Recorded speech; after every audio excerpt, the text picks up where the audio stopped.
राजस्थान का एक छोटा सा गांव था, नाम था धौलपुर। यह गांव अपने सुनसान रास्तों और वीरान गलियों के लिए जाना जाता था। यहाँ की आबादी बहुत कम थी और जो लोग थे वे भी ज्यादातर खेती बाड़ी में लगे रहते थे।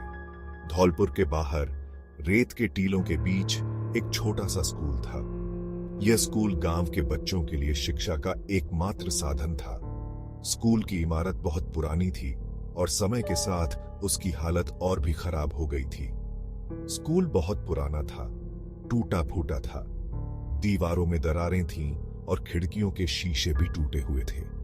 स्कूल की हालत देखकर ऐसा लगता था कि जैसे यह कभी भी गिर सकता है। दीवारें टूटी हुई थीं, छत से प्लास्टर गिरता रहता था। बरसात के दिनों में तो हालत और भी खराब हो जाती थी क्योंकि छत से पानी टपकता था। बच्चों को पढ़ाई में बहुत दिक्कत होती थी, लेकिन उनके पास और कोई विकल्प नहीं था। स्कूल में 5 टीचर थे और सब शादीशुदा। ये टीचर बहुत मेहनती थे और बच्चों को अच्छी शिक्षा देने के लिए हमेशा तत्पर रहते थे। वे जानते थे कि इस गांव के बच्चों का भविष्य उनके हाथों में है। सभी टीचर्स गांव में ही रहते थे, अपने अपने घर में। वे गांव के लोगों के साथ घुल मिल गए थे और उनकी समस्याओं को समझते थे। गांव के लोग भी उन्हें बहुत मानते थे और उनकी इज्जत करते थे। छठा टीचर था मोहन, जो अभी तक कुंवारा था। मोहन एक युवा और उत्साही शिक्षक था जो बच्चों को पढ़ाने में बहुत रुचि रखता था। वह हमेशा नई नई तरीकों से बच्चों को पढ़ाने की कोशिश करता था। मोहन को स्कूल के पीछे वाले कमरे में रहने को मिला था। यह कमरा बहुत छोटा था और उसमें सुविधाएं भी बहुत कम थीं, लेकिन मोहन ने कभी इसकी शिकायत नहीं की। वह मानता था कि शिक्षा का काम सबसे महत्वपूर्ण है। उस कमरे में बिजली नहीं थी, मतलब अंधेरा ही अंधेरा। रात को मोमबत्ती जलाकर काम चलाना पड़ता था। मोहन को इस अंधेरे की आदत हो गई थी और वह इसे अपनी जिंदगी का हिस्सा मान चुका था। गांव वाले कहते थे कि इस स्कूल में भूत रहता है। कई लोगों ने दावा किया था कि उन्होंने रात को अजीब अजीब आवाजें सुनी हैं। कुछ लोगों का तो यह भी कहना था कि उन्होंने भूत को देखा है। रात को अजीब अजीब आवाजें आती हैं। कभी कभी दरवाजे अपने आप खुलते और बंद होते थे और खिड़कियों से भी अजीब सी आवाजें आती थीं।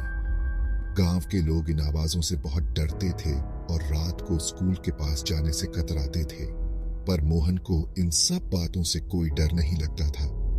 वह इन कहानियों को सिर्फ अफवाह मानता था और अपने काम में लगा रहता था। मोहन का मानना था कि अगर हम अपने काम में ईमानदारी और मेहनत से लगे रहें तो कोई भी भूत प्रेत हमारा कुछ नहीं बिगाड़ सकता। मोहन का दिन बच्चों को पढ़ाने में बीतता था। वह बच्चों को न सिर्फ किताबों की बातें सिखाता था, बल्कि उन्हें जीवन के महत्वपूर्ण सबक भी देता था।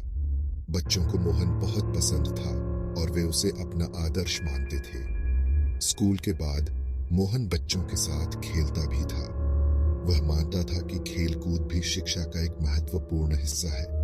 बच्चों के साथ खेलते समय मोहन खुद भी बच्चा बन जाता था और उनके साथ खूब मस्ती करता था। गांव के बुजुर्ग भी मोहन की तारीफ करते नहीं थकते थे।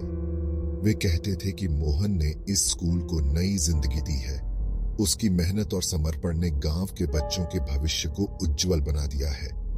रात को जब सब सो जाते थे तब मोहन अपने कमरे में बैठकर अगले दिन की तैयारी करता था। वह नई नई किताबें पढ़ता था और बच्चों के लिए रोचक पाठ तैयार करता था।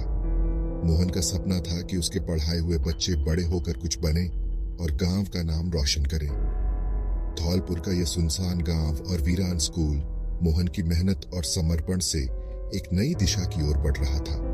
ये कहानी सिर्फ एक गांव और एक स्कूल की नहीं है, बल्कि उन सभी शिक्षकों की है जो अपने समर्पण और मेहनत से बच्चों के भविष्य को संवार रहे हैं। मोहन दिन भर बच्चों को पढ़ाता था।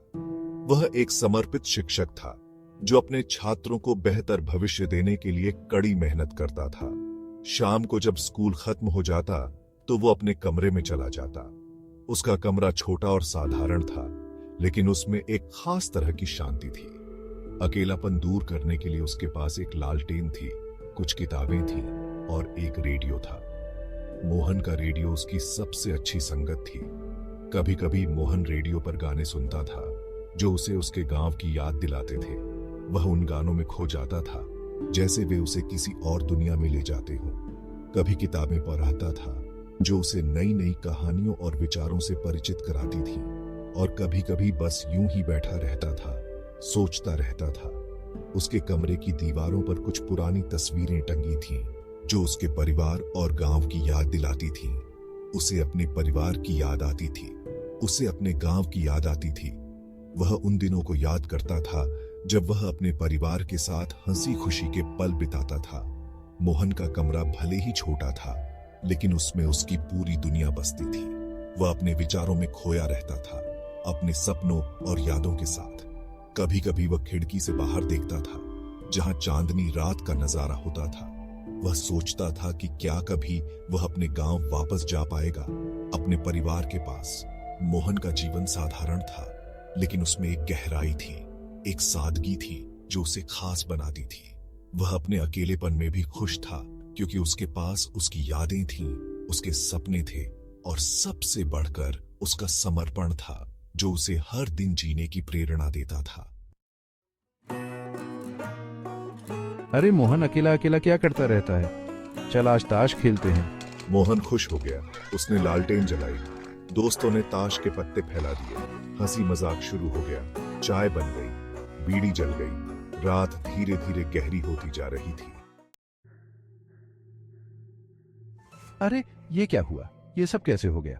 अचानक एक ठंडी हवा का झोंका आया, लालटेन बुझ गई, कमरा एकदम अंधेरे में डूब गया। मोहन ने माचिस जलाई पर लालटेन नहीं जली। मोहन का दिल तेजी से धड़कने लगा। उसने चारों ओर देखा पर कुछ भी साफ नजर नहीं आ रहा था। तभी मोहन ने खिड़की पर एक परछाई देखी। वो परछाई धीरे धीरे और स्पष्ट होती गई। एक लंबा काला हाथ खिड़की से अंदर आया। हाथ में एक जलती हुई बीड़ी थी। मोहन की सांसें थम गईं। हाथ ने बीड़ी मोहन के दोस्त के पास रख दी और गायब हो गया। मोहन और उसके दोस्त ने एक दूसरे की ओर देखा। उनकी आंखों में डर साफ झलक रहा था। मोहन ने हिम्मत जुटाकर खिड़की के पास जाकर देखा, पर वहां कोई नहीं था। उसने खिड़की बंद कर दी और वापस आकर बैठ गया। कमरे में सन्नाटा छा गया था। ठंडी हवा का झोंका अब भी महसूस हो रहा था। मोहन ने अपने दोस्त से पूछा, तुमने भी वो देखा? उसके दोस्त ने सिर हिलाकर हाँ में जवाब दिया। दोनों के मन में सवाल उठ रहे थे, ये हाथ किसका था और ये बीड़ी क्यों रखी गई? क्या ये कोई संकेत था या फिर कोई चेतावनी? मोहन ने सोचा, हमें इस रहस्य का पता लगाना होगा। दोनों ने तय किया कि वे इस घटना की तह तक जाएंगे। अगले दिन वे गांव के बुजुर्गों से मिलने का फैसला किया ताकि इस अजीब घटना के बारे में कुछ जानकारी मिल सके। क्या वे इस रहस्य को सुलझा पाएंगे या फिर ये घटना हमेशा के लिए एक रहस्य बनकर रह जाएगी? मोहन और उसके दोस्त डर गए। सबके सब खामोश हो गए। भूत, एक दोस्त ने कांपते हुए कहा। सब भाग खड़े हुए। उस रात को मोहन के कमरे में कोई नहीं सोया। सुबह होते ही यह खबर पूरे गांव में फैल गई। सब लोग डरे हुए थे। बच्चे स्कूल जाने से कतराने लगे। गांव के बुजुर्गों ने एक बैठक बुलाई। सबने इस घटना पर चर्चा की। यह तो भूत का साया है, एक बुजुर्ग ने कहा। हमें कुछ करना होगा, दूसरे ने कहा। बहुत सोच विचार के बाद बुजुर्गों ने एक फैसला लिया। उन्होंने तय किया कि स्कूल के उस कमरे में जहां मोहन रहता था, हर रोज एक बीड़ी, ताश के पत्ते और एक माचिस रखी जाएगी। कुछ दिनों बाद एक फकीर गांव में आया। गांव वालों ने उसे स्कूल और भूत की कहानी बताई। यह तो कोई गरीब की आत्मा है, फकीर ने कहा।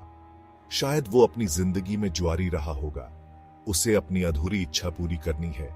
फकीर ने गांव वालों को बताया कि उस आत्मा को शांति देने का एक ही तरीका है। गांव वालों ने फकीर की बात मान ली। उन्होंने मोहन के कमरे में हर रोज एक बीड़ी, ताश के पत्ते और एक माचिस रखनी शुरू कर दी। धीरे धीरे अजीब घटनाएं बंद हो गईं। ठंडी हवा का झोंका आना बंद हो गया। अजीब अजीब आवाजें आना बंद हो गईं। स्कूल में फिर से शांति छा गई। बच्चे स्कूल आने लगे। मोहन भी अब पहले की तरह अपने कमरे में रहने लगा, लेकिन उस रात की घटना को कोई नहीं भूला था। गांव वाले आज भी उस भूत की कहानी अपने बच्चों को सुनाते हैं। क्या सचमुच उस स्कूल में भूत था? यह तो कोई नहीं जानता, लेकिन एक बात तो साफ है, डर एक ऐसी चीज है जो इंसान के मन में घर कर जाती है, और एक बार डर मन में घर कर जाए तो उसे निकालना बहुत मुश्किल होता है।